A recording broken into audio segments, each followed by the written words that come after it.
नमस्कार। Plus two के बाद सही स्ट्रीम और उस स्ट्रीम में भी सही सब्जेक्ट का चुनाव करना एक बहुत ही चैलेंजिंग विषय होता है और इस चैलेंजिंग विषय के साथ साथ कंफ्यूजिंग भी होता है। स्टूडेंट्स ही नहीं, यहाँ तक कि उनके पेरेंट्स भी कंफ्यूज रहते हैं कि बच्चे को क्या पढ़ाएं, साइंस पढ़ाएं कि कॉमर्स पढ़ाएं कि आर्ट्स पढ़ाएं कि वोकेशनल कोर्सेज में भेजें या कुछ प्रोफेशनल कोर्सेज में भेजें। तो ये कुल मिलाकर एक ऐसा समय होता है जहाँ पे आपका एक निर्णय आने वाले आपके भविष्य में बहुत बड़ी भूमिका निभाने वाला होता है और यहाँ पे की गई छोटी सी भूल आपको एक बड़ा खामियाजा भुगतने के आपका प्लेटफॉर्म तैयार कर सकती है। इसलिए आज के इस वीडियो में मुझे ये बताना बहुत जरूरी लगा कि मैं नए सेशन में जो हिमाचल प्रदेश में जो एडमिशन हो रहे हैं उसमें बच्चों ही नहीं उनके पेरेंट्स को भी सब्जेक्ट का चुनाव करते समय किन किन सावधानियों का ध्यान रखना चाहिए और किस आधार पे सब्जेक्ट का चुनाव करना चाहिए। साथ ही आज की वीडियो में हम ये भी बताएंगे कि कुछ वोकेशनल कोर्सेज शुरू हुए हैं, उसका क्या स्कोप है, उसका क्या करियर है और आगे चल करके वो कितना इंपॉर्टेंट रोल प्ले कर सकता है आपकी जिंदगी में, इसके बारे में भी आज की इस वीडियो में हम बात करेंगे। तो सबसे पहले हम ये देखते हैं कि सब्जेक्ट चुनाव करते समय जो गलतियां स्टूडेंट्स करते हैं वो क्या होती हैं और उन गलतियों से कैसे हम पार पा सकते हैं। सामान्यतः जो कोर्सेज हैं आफ्टर 12 वो बीए, बीएससी, बीकॉम, बीसीए, बीबी और बीवोक अभी मैक्सिमम कॉलेजेस में है, कुछ में नहीं है। तो इनमें इनका चुनाव कैसे करें, किस स्ट्रीम में हमें जाना चाहिए और किस स्ट्रीम में जाने के लिए लॉजिक या कारण या वजहें क्या क्या हो सकती हैं, और जब हम उस स्ट्रीम को चुनते हैं तो उसमें सब्जेक्ट कॉम्बिनेशन हम कैसे तय करें जो कि हमारे लिए बेहतर हो, इन तमाम मुद्दों पे आज हम क्या करने वाले हैं, हम आपको बताने वाले हैं। इसमें मैं सबसे पहली बात आपको बता दूं कि आपके दिमाग में किसी भी तरह का भ्रम नहीं रहना चाहिए कि साइंस में या कॉमर्स में ज़्यादा करियर अपॉर्चुनिटीज़ हैं, आर्ट्स में कम है। एक्चुअली करियर का पूरा मामला डिपेंड करता है आपके पैशन पे, आपके इंटरेस्ट पे और आपकी की गई कोशिशों पे।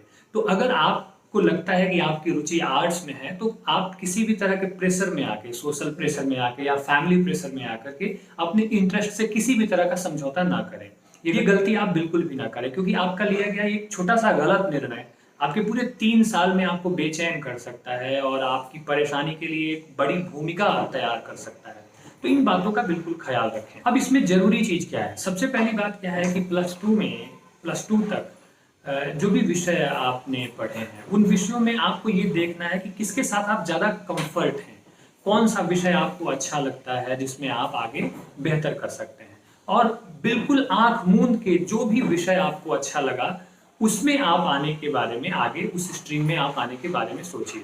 कोई भी स्ट्रीम, चाहे वो आर्ट्स हो, साइंस हो, कॉमर्स हो, ये मैटर नहीं करता है। इसमें एक चुनौती ये आती है कि अगर आपने प्लस टू तक साइंस की पढ़ाई की और आपको ये लगता है कि अब मुझे आर्ट्स पढ़ना चाहिए, लेकिन आपके दिमाग में एक ये भ्रम रहता है कि साइंस से जब हम आर्ट्स में जाते हैं तो सोसाइटी का या फैमिली का या रिलेटिव्स का नजरिया हमारे लिए अच्छा नहीं होता है।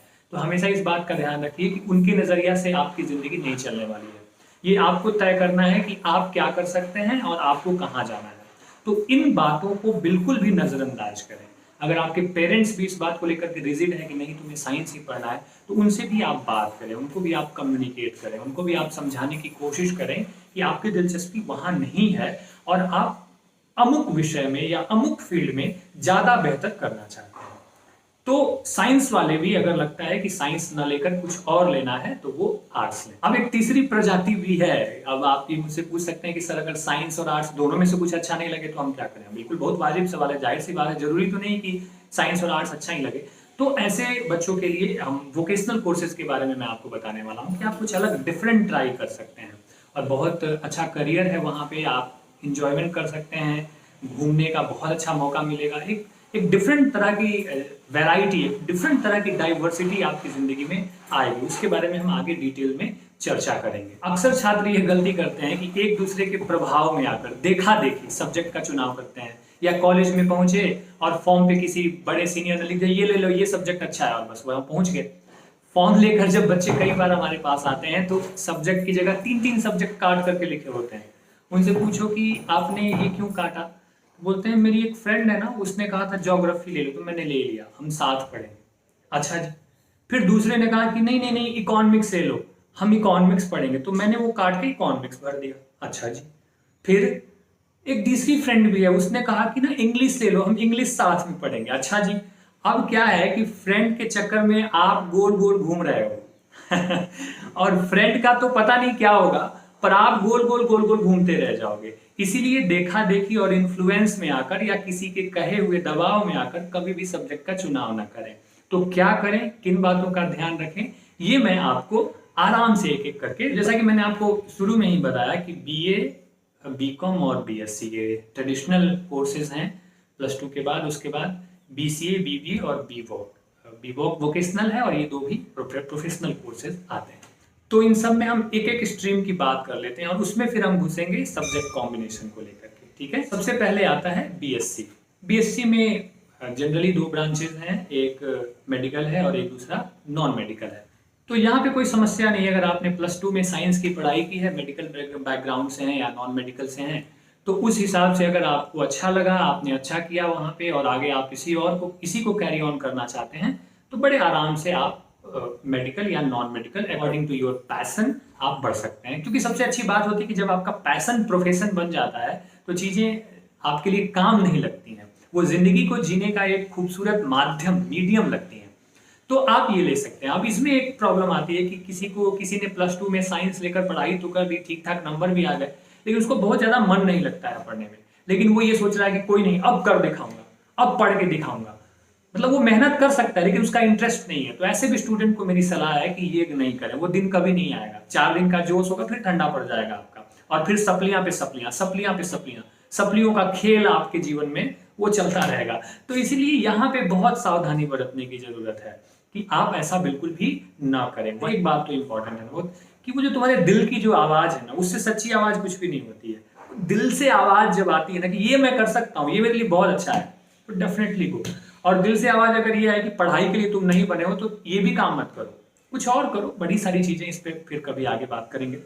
इसके बाद आता है बीकॉम। आगे जाकर आपको बैंकिंग और फाइनेंस या चार्टर अकाउंटेंट इस तरह के फील्ड में अगर आपको जाना है और आपको लगता है कि आपकी दिलचस्पी भी है, आप मेहनत भी कर सकते हैं, तो आप आराम से कॉमर्स चुन लें। अब आइए बात करते हैं आर्ट सेक्शन की। आर्ट्स में भी लैंग्वेज और लिटरेचर एक और सोशल साइंस एक। यहाँ पे सब्जेक्ट चुनने में एक बहुत बड़ा घालमेल होता है, बहुत बड़ी चुनौती होती है, क्योंकि बड़े सारे सब्जेक्ट हैं और यहाँ पे पता नहीं चल पाता है कि हमें सब्जेक्ट चुनना कैसे चाहिए। अब अगर आप आर्ट सब्जेक्ट की बात करें, ह्यूमैनिटीज़ की बात करें, तो इसमें लैंग्वेज और लिटरेचर सब्जेक्ट आते हैं, जैसे कि हिंदी, संस्कृत, अंग्रेजी, ये 3 प्राइम लैंग्वेज सब्जेक्ट आते हैं। इसके अलावा म्यूजिक में भी वोकल और इंस्ट्रूमेंटल, फिर मास कम्युनिकेशन का भी सब्जेक्ट आता है। ये सारे सब्जेक्ट बहुत अच्छे हैं। अगर आपकी रुचि लैंग्वेज लिटरेचर के किसी भी सब्जेक्ट में है तो आपका करियर बहुत शानदार होने वाला है, इसमें कोई डाउट की बात नहीं है। बस बशर्ते आप उसको ठीक ढंग से पढ़ें और उस पर काम करें। आर्ट्स से मैं आपको कुछ अच्छे सब्जेक्ट कॉम्बिनेशन के बारे में अगर बताऊं, तो अगर आपका रुझान लिटरेचर में है तो आप हिंदी और अंग्रेजी दोनों सब्जेक्ट ले सकते हैं और ये आपको बहुत आगे लेके जाएगा। बड़े सारे स्कोप हैं इसके बारे में। हिंदी के साथ साथ आप संस्कृत भी ले सकते हैं, लेकिन हिंदी और इंग्लिश अगर आप लें तो वो ज़्यादा बेनिफिट होगा आज के वर्तमान माहौल को देखते हुए। या फिर आप सिर्फ संस्कृत के साथ हिंदी ले लें, या अगर आपकी दिलचस्पी संस्कृत लिटरेचर में बहुत है तो वहाँ भी बहुत करियर स्कोप है। आप संस्कृत लिटरेचर ले लें और संस्कृत लिटरेचर के साथ आप इंग्लिश ले सकते हैं, या सोशल साइंस का भी कोई एक सब्जेक्ट ले सकते हैं, जैसे कि समाजशास्त्र हो गया या फिर हिस्ट्री हो गया या पॉलिटिकल साइंस हो गया। आगे सोशल साइंस के जो सब्जेक्ट हैं उनका और आर्ट्स का दोनों के कॉम्बिनेशन से निकलने वाले सब्जेक्ट के बारे में भी आपको मैं बताऊंगा। आर्ट्स में एक जो सब्जेक्ट है म्यूजिक, ये अपार संभावनाओं से भरा हुआ है। अगर आप वोकल म्यूजिक में ग्रेजुएशन की डिग्री ले लेते हैं तो आपके लिए बहुत सारे फायदे हैं, चाहे आप स्कूल लेवल पे टीचर बनना चाहें या फिर आप खुद म्यूजिक ट्रेनर बनना चाहें, म्यूजिक कोच बनना चाहें, तो आप अपनी एकेडमी खोल सकते हैं। इंस्ट्रूमेंटल में बहुत सारे वाद्य यंत्र होते हैं, जैसे कि तबला, सितार, हारमोनियम, इन सब को भी बजाने की आपको ट्रेनिंग मिलती है। तो अगर आप क्रिएटिव फील्ड के हैं अगर, तो आपके लिए ये सब्जेक्ट भी बहुत अच्छा है। अब इसमें भी एक सब्जेक्ट कॉम्बिनेशन बहुत अच्छा है कि अगर आप म्यूजिक में बहुत इंटरेस्टेड है तो म्यूजिक के साथ आप हिंदी जरूर रखें। साहित्य और संगीत का जो संबंध है एक दूसरे से बहुत घना है, तो ये आपके करियर के लिए भी और आपके व्यक्तित्व के लिए भी बहुत अच्छा होगा, म्यूजिक और हिंदी का कॉम्बिनेशन। इसके अलावा आप मास कम्युनिकेशन, अगर आप mass com journalism, JMC, journalism and mass communication, अगर इस फील्ड में जाना चाहते हैं तो ये भी आपके लिए एक बहुत ही बेहतर विकल्प है। आप अगर हिंदी भाषा के पत्रकार बनना चाहते हैं तो मास कम्युनिकेशन के साथ आप हिंदी ले लें। अगर अंग्रेजी के बनना चाहते हैं तो मास कॉम के साथ आप अंग्रेजी ले लें। ये भी एक अच्छा करियर विकल्प है अगर आप पत्रकारिता के क्षेत्र में जाना चाहते हैं तो।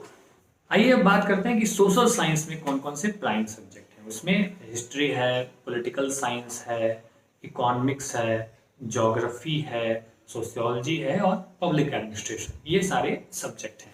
इसमें अब डिपेंड करता है कि प्लस टू में आपको किन पेपर्स में अच्छे नंबर आए हैं, किसमें आपका इंटरेस्ट अच्छा रहा, तो आप यहाँ से सब्जेक्ट ले सकते हैं। अब यहाँ पे एक बात हमेशा ध्यान में रखने लायक है कि आपका आगे का करियर किस डायरेक्शन में जाने वाला है।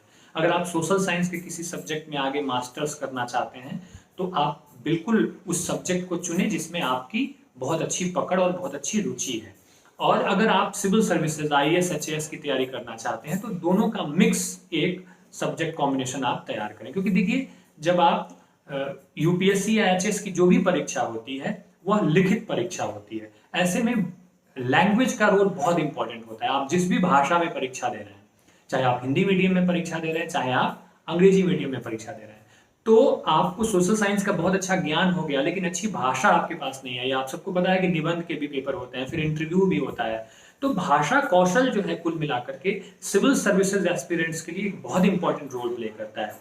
तो अगर आप सिविल सर्विस एस्पिरेंट्स हैं, अगर आप उसके बारे में सोच रहे हैं, तो मेरी सलाह आपको ये होगी कि आप स्टार्टिंग से ही सोशल साइंस के सब्जेक्ट के साथ एक वो सब्जेक्ट आप लें, हिंदी या अंग्रेजी, जिस माध्यम में आपको आगे चल करके परीक्षा देनी है। या फिर अगर आपको लगता है कि आपकी हिंदी या अंग्रेजी अच्छी है, क्योंकि कंपलसरी में भी ये सब्जेक्ट आपको पढ़ने को मिलते हैं और भाषा पे आपकी पकड़ है, अलग से आपको लिटरेचर पढ़ने की जरूरत नहीं है, तो आप सोशल साइंस के भी 2 सब्जेक्ट सीधे ले सकते हैं। पॉलिटिकल साइंस और हिस्ट्री ले सकते हैं, ज्योग्राफी ले सकते हैं। इकोनॉमिक्स बहुत अच्छा सब्जेक्ट है, GS में भी इंपॉर्टेंट रोल प्ले करता है, फ्यूचर भी उसका बहुत अच्छा है। तो ये देखना आपके लिए बहुत दिलचस्प है कि आपकी रुचि क्या है और उसके साथ कॉम्बिनेशन क्या है। तो अगर सोशल साइंस में अगर अच्छे कॉम्बिनेशन की हम बात करें तो पॉलिटिकल साइंस और हिस्ट्री एक अच्छा कॉम्बिनेशन है। इकोनॉमिक्स के साथ अगर आप इंग्लिश पढ़ें या इकोनॉमिक्स या ज्योग्राफी अगर आप लेते हैं तो ये भी एक बहुत ही कमाल का सब्जेक्ट कॉम्बिनेशन हो सकता है। इसके साथ साथ अगर आपको आगे जाके मास्टर ऑफ सोशल वर्क करना है, या सोशियोलॉजी एक बहुत बढ़िया सब्जेक्ट है।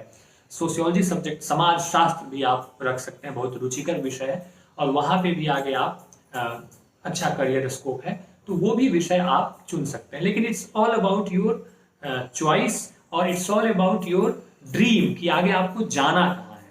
आइए बात करते हैं कि अगर दोनों को मिलाकर सब्जेक्ट लेना हो तो मेरे हिसाब से आप हिंदी के साथ या इंग्लिश के साथ, हिंदी इंग्लिश कॉमन है, इसमें से कोई भी सब्जेक्ट आप ले लें और इधर से आप पॉलिटिकल साइंस, हिस्ट्री, ज्योग्राफी ये सेलेक्ट कर सकते हैं, सोशियोलॉजी भी सेलेक्ट कर सकते हैं। इकोनॉमिक्स और इंग्लिश बहुत अच्छा रहेगा। इकोनॉमिक्स में खास तौर पे विदेशी यूनिवर्सिटीज़ में जाके पढ़ने और पढ़ाने के आपके लिए बड़े चांसेस खुल जाते हैं। तो अगर आप इंग्लिश में अगर इकोनॉमिक्स और इंग्लिश का कॉम्बिनेशन अगर आप रखते हैं तो वो बहुत अच्छा होगा। तो ये कुल मिलाकर एक एवरेज मैंने हिसाब किताब लगाकर कुछ सब्जेक्ट कॉम्बिनेशन आपको देने की कोशिश की।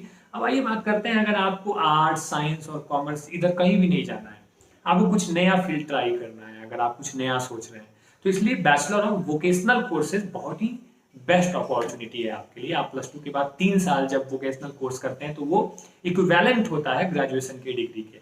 और इसमें आपको फिलहाल हिमाचल में 2 तरह के स्ट्रीम अवेलेबल हैं। पहला है हॉस्पिटैलिटी एंड टूरिज्म और दूसरा है रिटेल मैनेजमेंट। इसमें आपको बताऊं कि आपको स्कॉलरशिप भी मिलती है और 3 साल के बाद आपका प्लेसमेंट भी होता है। जॉब अपॉर्चुनिटीज बहुत अच्छी होती हैं। आप जब हॉस्पिटैलिटी एंड टूरिज्म या फिर रिटेल मैनेजमेंट का कोर्स करते हुए आपको बाहर घूमने का मौका मिलता है, आपको आपकी ट्रेनिंग दी जाती है और ये सब कुछ फ्री ऑफ कॉस्ट होता है। तो कंप्लीट डिफरेंट फील्ड है, नया फील्ड है और प्राइवेट सेक्टर में या फिर मार्केटिंग के फील्ड में यहाँ पे जॉब अपॉर्चुनिटीज बहुत अच्छी हैं। तो बैचलर ऑफ वोकेशनल कोर्सेज को भी आप ट्राई कर सकते हैं और आप यहाँ पे भी अच्छा करियर आप पा सकते हैं। आप BBA भी कर सकते हैं, आगे आपको अगर MBA करने की इच्छा है तो वो भी बेहतर होगा। वैसे MBA आप किसी भी ग्रेजुएशन के बाद आप किसी भी स्ट्रीम से हो तो आप MBA कर सकते हैं। आप BCA भी कर सकते हैं अगर आपको आगे एमसीए करना है और उस फील्ड में जाना है, लेकिन जो भी फैसला लें कुल मिलाकर वह सोच समझ कर लें और बहुत बारीकी से चीज़ों को समझकर बूझकर अपने आप से सवाल पूछकर, और जब पूरी तरह से दिल से ये आवाज़ आए तो आप उस तरह के सब्जेक्ट को लें। तो मैंने कुल मिलाकर इस पूरे वीडियो में आपको समझाने की कोशिश की है। और जो लोग भी इस वीडियो को देख रहे हैं वो प्लीज़, आपका भाई होगा, आपका दोस्त होगा, आपकी बहन होगी, आप किसी के पेरेंट्स होंगे, तो आप उनके साथ इन सब मुद्दों पे बात करें, उनकी काउंसलिंग करें और उसके बाद फिर जाकर आप सब्जेक्ट को चुनें। क्योंकि हमेशा मेरा ये मानना है कि जब हम अपने पसंद का काम करते हैं तो फिर वो हमें काम नहीं लगता है, उसमें हमें मज़ा आने लगता है। शुक्रिया। मुझे उम्मीद है कि आपके सामने ये जो सब्जेक्ट चुनने को लेकर के मैंने कुछ बातें जो बताई है आपको मदद मिली होगी। और आगे भी आपके कुछ प्रश्न होंगे तो आप कमेंट में मुझसे पूछ सकते हैं। नमस्कार।